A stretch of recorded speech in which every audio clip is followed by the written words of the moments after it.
So hello मेरे प्यारे student, तो कैसे आप सब लोग? उम्मीद करता हूँ आप सब उम्मीद करता हूँ आप सब बहुत ही मस्त होंगे और अपने पढ़ाई को आसान तरीके से पूरा कर रहे होंगे।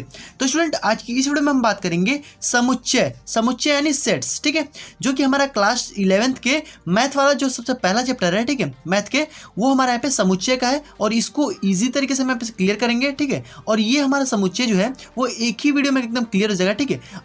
और इससे रिलेटेड आपके जितने भी प्रश्न होंगे, ठीक है, वो भी आपको इस वीडियो में क्लियर हो जाएंगे, ठीक है। तो मतलब समुच्चय समझ लीजिए ना कि ये आपके लिए जो वीडियो है वो आपको समुच्चय एकदम पूरा खत्म कर देगी, ठीक है। तो बस इस वीडियो को आपको लास्ट तक देखना है ताकि आपको समुच्चय में कोई भी दिक्कत न रह जाए, समुच्चय को आप इजी तरीके से समझ पाएं और एक बेसिक कॉन्सेप्ट के साथ इसको समझेंगे ताकि आपको कोई भी दिक्कत ना हो और इससे रिलेटेड जितने भी प्रश्न है उसको हम यहाँ पे सॉल्व करेंगे, ठीक है।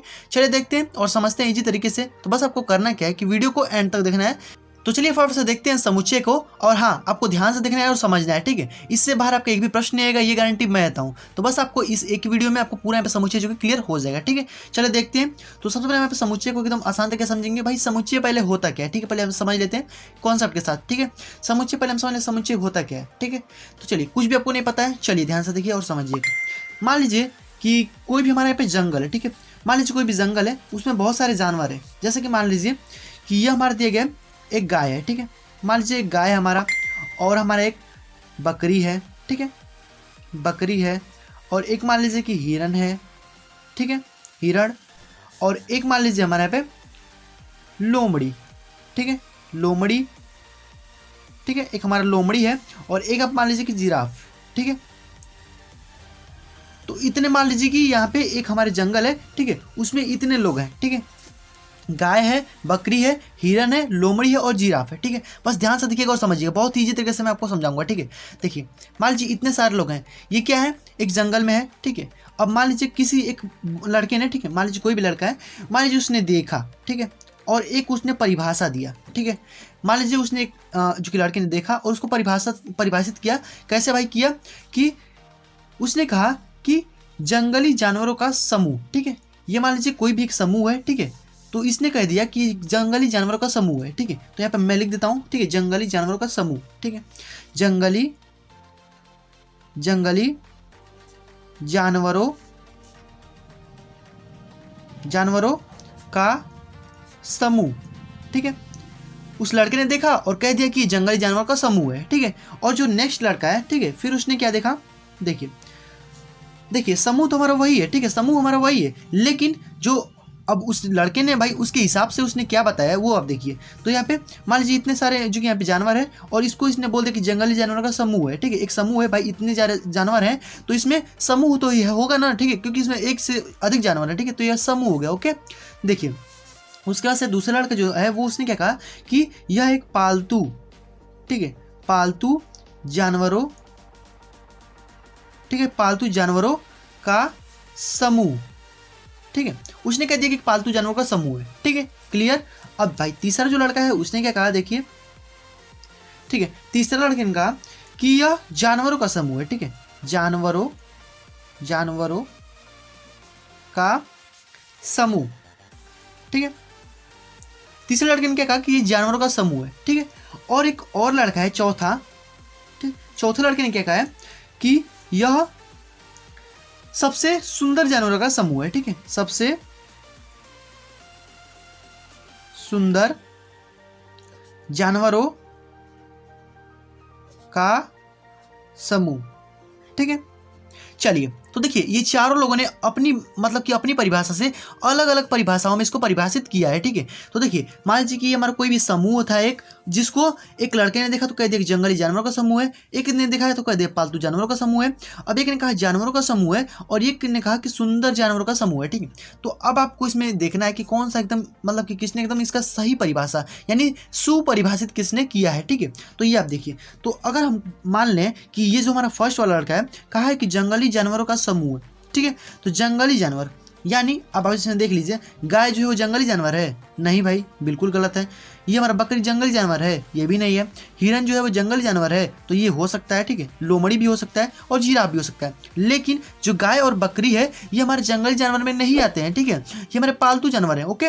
उसके बाद से देखिए, तो ये हमारा गलत हो गया, ओके, ये हमारा गलत है, ठीक, इसने सही परिभाषा नहीं दिया है। उसके बाद से देखिए अगर हम बात करें पालतू जानवरों का समूह, तो पालतू जानवर में अगर हम देखा जाए तो ये हमारा पालतू ये है और ये सब हमारे पालतू नहीं है, ठीक है। तो पालतू जानवरों में ये हमारे 2 केवल पालतू जानवर हैं, इसका मतलब कि ये हमारा पालतू जानवरों का भी समूह नहीं है, ठीक है। देखिए अब इसने जो थर्ड वाला लड़का है इसने क्या कहा कि जानवरों का समूह है, ठीक है। जानवरों का मतलब कि अब भाई सभी जानवर ही तो हैं, गाय भी जानवर है, बकरी भी जानवर है, हिरन भी जानवर है, लोमड़ी भी जानवर है, जिराफ भी जानवर है, ठीक है। मतलब कि जानवरों का समूह है, ओके। इसने क्या किया कि सुपरिभाषित परिभाषा दिया, ठीक है, सुपरिभाषित किया, ठीक है। अब इसका देख लेते हैं। तो सबसे सुंदर जानवर का समूह, ठीक है, सबसे सुंदर जानवर ये कौन कौन से हैं? तो देखिए मान लीजिए गाय सुंदर है, बकरी भी मान लीजिए थोड़ा सुंदर है, हिरन भी सुंदर है, लेकिन लोमड़ी हम नहीं मान सकते कि सुंदर है, ठीक है। लोमड़ी मान लीजिए नहीं सुंदर है, वहाँ पे जिराफ मान लीजिए ये भी थोड़ा हल्का बहुत सुंदर होता है, ठीक है। लेकिन देखिए इसमें तो इसमें कौन कौन जो कि इसमें इसको भी परिभाषित नहीं कर पा रहा है, क्योंकि सभी लोग इसमें सुंदर तो नहीं है ना, सभी लोग इसमें सुंदर नहीं है, ठीक है। इसका मतलब कि ये भी चूंकि परिभाषित नहीं कर पा रहा है, यानी परिभाषाएं तो सबने दी है, ठीक है।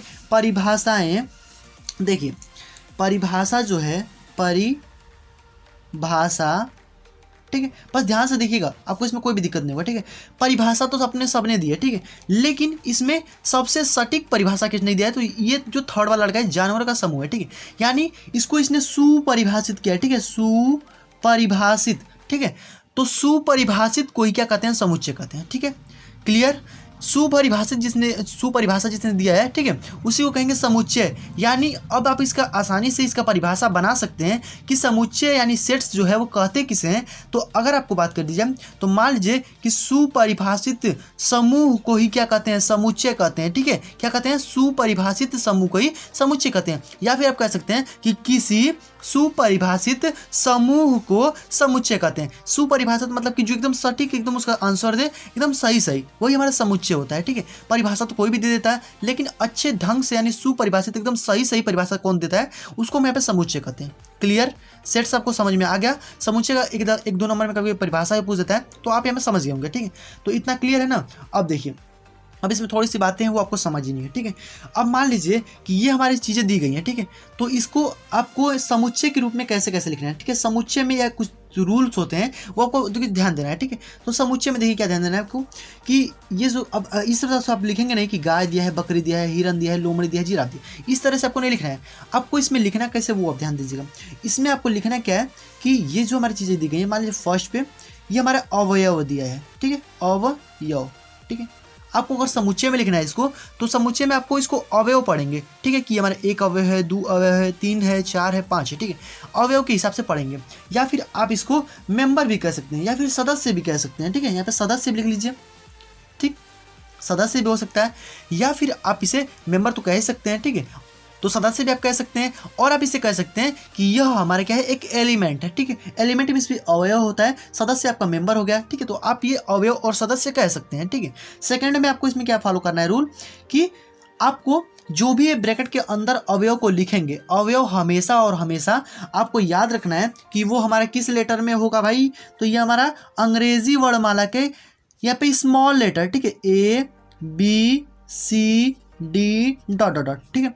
तो इस प्रकार से जो भी आप यहाँ पे लिखेंगे वो हमारा अंग्रेजी वर्णमाला के ABCD, ठीक है, इस प्रकार से हमारा दिया होगा। ओके, क्लियर है। तो जो भी हमारा ब्रैकेट के अंदर होगा वो हमारा स्मॉल लेटर से होगा। ओके, अब बात कर लीजिए कि जो भी हमारी चीज़ें दी गई होंगी वो यहाँ पे थर्ड बात कर लीजिए।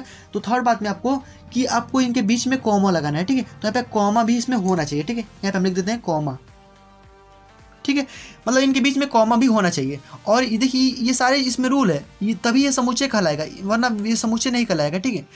चौथे नंबर में आपको क्या याद रखना है एक और कि आपको यहाँ पे ये सर्पाकार, ठीक है, ये सर्पाकार एक ब्रैकेट होता है, ठीक है, सर्पाकार ब्रैकेट, इसको आपको इस प्रकार से लगाना है, ठीक है। समुच्चय को जब आप बनाएंगे, घेरेंगे इस प्रकार से, जैसे कि ये हमारा है ना, तो इसको सर्पाकार में इस तरह बनाएंगे, ठीक है, इस प्रकार से सर्पाकार, ठीक है। पहले बार में आपको भी दिक्कत होगा, लेकिन आप इसे बनाते बनाते इसका आपको ढंग आ जाएगा, ठीक है। सर्पाकार आकृति आपको इसको इस तरह से बनाना है जिसको मंझिला कोष्ठक कहते हैं, ठीक है। तो आपको मंझिला कोष्ठक इसको दर्शाना है समुच्चय को, ठीक है। तो क्लियर हो गया, इतनी चीज़ें रहेंगी तो ही आपका समुच्चय कहलाएगा।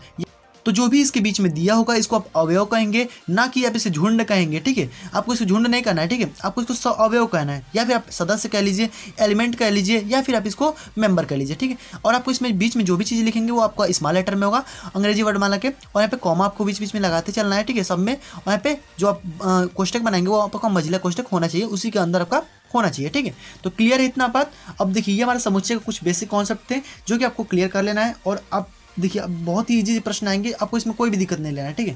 तो चलिए पहले हम इससे रिलेटेड थोड़े छोटे मोटे प्रश्न को देख लेते हैं, उसके बाद से आपको बहुत ही आसान तरीके से इसका अगला जो पार्ट है उसको हम समझाएंगे, ठीक है। तो बस आपको ध्यान से देखते रहना है और समझते चलना है, ठीक है। तो चलिए यहाँ पे देखते हैं अध्याय 1 समुच्चय, ठीक है, प्रश्नावली 1.1, ठीक है। देखिए बहुत ही इजी प्रश्न होंगे, आपको इसमें कोई भी घबराने वाली बात नहीं है, बहुत ही इजी प्रश्न आते हैं और एक आध 2 नंबर के प्रश्न आते हैं, उससे ज़्यादा प्रश्न नहीं आते हैं, ठीक है। तो चलिए देखते हैं। तो देखिए यहाँ पे निम्नलिखित में से कौन सा समुच्चय है, अपने उत्तर का औचित्य बताइए, ठीक है। मतलब कि आपको इसमें बताना है इसमें क्या क्या होगा, ठीक है। चलिए देखते हैं इसमें समुच्चय को। तो देखिए आपको इस प्रकार से दिया होगा कि जे अक्षर से प्रारंभ होने वाले वर्ष के सभी महीनों का संग्रह यानी उसका एक जो कि समूह, ठीक है। तो इसमें देखिए तो आपको इसमें बताना है कि जे अक्षर से, यानी जे से कौन कौन से महीने में कौन कौन सा ऐसा महीना है जो हमारे जे अक्षर से प्रारंभ होता है। तो देखिए आपको पता ही होगा कि जनवरी होगा, जून होगा, जुलाई होगा, ठीक है। ये हमारे देखिए ये एकदम सुपरिभाषित एकदम ये हमारे समुच्चय हैं, ठीक है, क्योंकि यही हमारे जनवरी मतलब कि ज से हमारे यहाँ पे प्रारंभ होते हैं, ठीक है। तो ये आपको क्लियर हो गया, यानी ज से जुलाई भी हो गया हमारा, जनवरी भी हो गया और यहाँ पे जून भी हो गया, ठीक है, यानी ज से हमारे स्टार्ट हो रहा है। ओके नेक्स्ट देखिए, नेक्स्ट हमारे किसमें क्या दिया है, देखिए बहुत इजी प्रश्न है। अब नेक्स्ट देखिए 100 से कम सभी प्राकृतिक संख्याओं का संग्रह। 100 से कम प्राकृतिक संख्या, यानी प्राकृतिक संख्या आपको पता है कि हमारा 1 से शुरू होता है, तो हमारा 1 से यहाँ से शुरू हो गया और यहाँ पे 100 से कम यानी 99, डॉट डॉट यहाँ पे लगा दीजिएगा 99। ओके देखिए बहुत ईजी प्रश्न है। नेक्स्ट देखिए सभी समपूर्णांकों का संग्रह। तो अब यहाँ पे बात की गई समपूर्णांकों, ठीक है। तो समपूर्णांक कौन कौन से है, तो देखिए 0, 2, 4, 6, यानी देखिए सम है 2, 4, 6, 8, 10, ठीक है। इस प्रकार से समपूर्णांक है। विषम पूर्णांक बोल देगा तो जैसे हमारा यहाँ पे 1 हो जाएगा, 3 हो जाएगा, 5 हो जाएगा, 7 हो जाएगा, ठीक है। इस प्रकार से ये हमारे विषम पूर्णांक हो जाएंगे और ये हमारे समपूर्णांकों का संग्रह। तो आप समझ गए होंगे, यहाँ पे डॉट डॉट लगा दीजिएगा क्योंकि अनंत तक होगा, ठीक है, ये कभी खत्म होने वाला नहीं है, ठीक है। क्लियर है इतना। देखिए आपको कहीं भी डाउट हो आप पूछ सकते हैं, ठीक है। तो इसको आप समझ लेते हैं। नेक्स्ट वाला हमारा जो प्रश्न है कि मान लीजिए ए बराबर हमारा इतना एलिमेंट दिया हुआ है, ठीक है। देखिए बीच में हमारे दिए गए अवयव, ये हमारे 1 अवयव, 2, 3, 4, 5 इस प्रकार से दिया हुआ है। इसको हम जो कि एलिमेंट भी बोल सकते हैं, मेंबर भी बोल सकते हैं, ठीक है। तो देखिए इसमें हमारा एलिमेंट होगा, अवयव होगा, ठीक है। देखिए रिक्त स्थानों में यहाँ पे आपको भरना क्या है कि यहाँ पे बिलोंग्स टू, ठीक है, और यहाँ पे बिलोंग्स नॉट बिलोंग्स टू, ठीक है। यहाँ पे बिलोंग्स टू इसको बोलते हैं, क्या बोलते हैं, बिलोंग्स टू, और इसको नॉट बिलोंग्स टू, ठीक है। तो देखिए आपको बस इसमें बताना है कि ये जो हमारा 5 है, ये जो 5 है हमारा, ठीक है, ये क्या हमारा ए में जो कि मौजूद है, तो जी हाँ बिल्कुल मौजूद है। हमारा 5 जो है यहाँ पे मौजूद है, यानी हमारा 5 बिलोंग्स टू ए, यानी 5 जो है इसमें ए में हमारा है, इसलिए हम बिलोंग्स टू लगाएंगे। अब यहाँ बात कर लीजिए 8 जो है हमारा यहाँ पे इसमें मौजूद है, तो 8 इसमें क्या मौजूद है, देखिए 8 इसमें हमारा नहीं है, इसलिए हमारा यहाँ पे नॉट बिलोंग्स टू, ठीक है। इस प्रकार से बना करके और यहाँ पे काट देंगे, ठीक है, तो हमारा नॉट बिलोंग्स टू हो जाएगा। तो अब देखिए इसमें हमारा 0 जो है इसमें मौजूद है, तो नहीं मौजूद है, तो हमारा नॉट बिलोंग्स टू, ठीक है। देखिए बहुत ईजी प्रश्न है। 4 हमारा जो कि मौजूद है, तो यहाँ पे जो कि हाँ मौजूद है, तो हमारे बिलोंग्स टू लगा देंगे। फिर यहाँ पे हमारा 2 जो कि मौजूद है ए में, तो हमारे यहाँ पे ए में जो कि हमारा हो जाएगा, ठीक है। तो देखिए अवयव यानी जो समुच्चय होता है ना, इसको हम यहाँ पे अंग्रेजी वर्णमाला के कैपिटल लेटर्स प्रदर्शित करते हैं, ठीक है। जो भी समुच्चय होगा इसको हम अंग्रेजी वर्णमाला के कैपिटल लेटर्स प्रदर्शित करेंगे और जो अवयव होंगे इसमें उसको हम स्मॉल लेटर्स प्रदर्शित करेंगे, ठीक है। इसको आप ध्यान रखिएगा, इसको 2 चीज़ें आपको एकदम भूलनी नहीं है, ठीक है। समुच्चय में ये सबसे मेन रोल है, ओके। और यहाँ पे देख लीजिए 10 जो है हमारा इसमें है, तो नहीं है, तो हमारा नॉट बिलोंग्स टू, ठीक है। तो इस प्रकार से जो हमारा खत्म हो जाएगा। अब बात कर लेते हैं इसकी समुच्चय की निरूपण की विधियाँ, ठीक है। समुच्चय को किस प्रकार से जो कि निरूपित किया जा सकता है, ठीक है। चलिए इसको देख लेते हैं। तो देखिए जितनी भी चीज़ें आपको एकदम सुपरिभाषित, यानी आपको एकदम मतलब सही सही एकदम इसका जवाब दे रही हैं, ठीक है। कि देखिए यहाँ पे सभी प्राकृतिक संख्याओं में 1 से और 99 तक की जो भी हमारी संख्या होंगी वो एकदम सुपरिभाषित है, यानी समुच्चय हमारे यही होगा, ठीक है। तो इस प्रकार से आप समझ में आ गया होगा। अब नेक्स्ट जो इसमें प्रश्न चले देखते हैं और इसको समझते हैं पहले, ठीक है। तो स्टूडेंट इसके आगे वाला जो हमारा पार्ट है जिसमें हम समुच्चय का निरूपण देखेंगे, ठीक है, इसकी 2 विधियाँ होती है, तो उसको हम नेक्स्ट वीडियो में क्लियर करेंगे, क्योंकि यहाँ पे जो स्पेस है थोड़ा यहाँ पे जो कि यहाँ पे भर जाने का कारण, ठीक है। अब हम इसके आगे जो वीडियो नहीं बना पा रहे हैं, इसलिए आप यहाँ पे टेंशन मत लीजिएगा। नेक्स्ट वीडियो में आपको जो समुच्चय है वो हम कंप्लीट करा देंगे, पूरा एकदम कंप्लीट हो जाएगा। इससे बाहर आपका एक भी प्रश्न नहीं छूटेगा, ये गारंटी मैं देता हूँ, ठीक है। तो बस आपको इस वीडियो में इतना ही था, ठीक है। मिलते हैं इसके नेक्स्ट वीडियो में, तब तक के लिए गुड बाय, जय हिंद, वंदे मातरम।